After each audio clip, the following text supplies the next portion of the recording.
حویلی لکھا سے بھائی محمد ندیم صاحب نے سوال پوچھا ہے۔ وہ لکھتے ہیں، مفتی صاحب میرا سوال یہ ہے کہ نماز آستین چڑھا کر پڑھنا کیسا ہے؟ ہم نے سنا ہے کہ آستین چڑھا کر نماز پڑھنا مکروہ تحریمی ہے، برائے مہربانی اس کی وضاحت کر دیں۔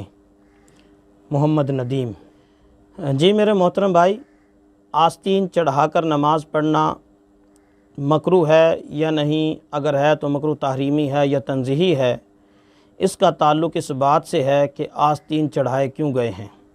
میں اس کی 2-3 صورتیں عرض کرتا ہوں۔ ایک صورت تو یہ ہے کہ میں نماز پڑھنے کے لیے آتا ہوں، مجھے گرمی لگی اور گرمی لگنے کی وجہ سے میں اپنے آستین کو اوپر چڑھا کر اور نماز شروع کر دیتا ہوں۔ اگر تو یہ صورت ہے تو اس میں کوئی شک نہیں ہے، مکروہ تحریمی ہے، یہ جائز نہیں ہے۔ دوسری صورت اس کی یہ بنتی ہے کہ آستین جو چڑھائے تھے وہ تو وضو کرنے کے لیے چڑھائے تھے، کہ وضو کرنے کے لیے آستین کو اوپر کیا اور پھر وضو کرنے کے بعد جب واپس آئے تو رکعت نکلنے کا اندیشہ ہوا تو ایسے ہی نماز میں شریک ہو گئے۔ تو اس کو مکروہ تحریمی تو نہیں کہہ سکتے، لیکن اس کا اچھا طریقہ یہ تھا کہ یہ عمل قلیل کے ساتھ یہ نماز میں وقتاً فوقتاً یہ عمل قلیل کے ذریعے سے اپنے آستین کو اتار لے اور آستین سیدھے کر لے۔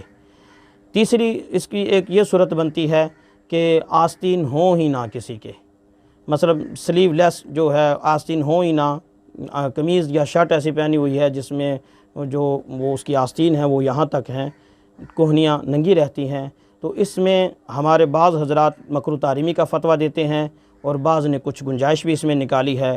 صحیح یہ ہے، احتیاط اسی میں ہے کہ اس کو مکروہ تحریمی سمجھا جائے اور ایسے بازو پہن کر، ایسے آستین پہن کر نماز نہ پڑھی جائے جن میں کونیاں کھلی رہتی ہوں، اس سے بچنا چاہیے۔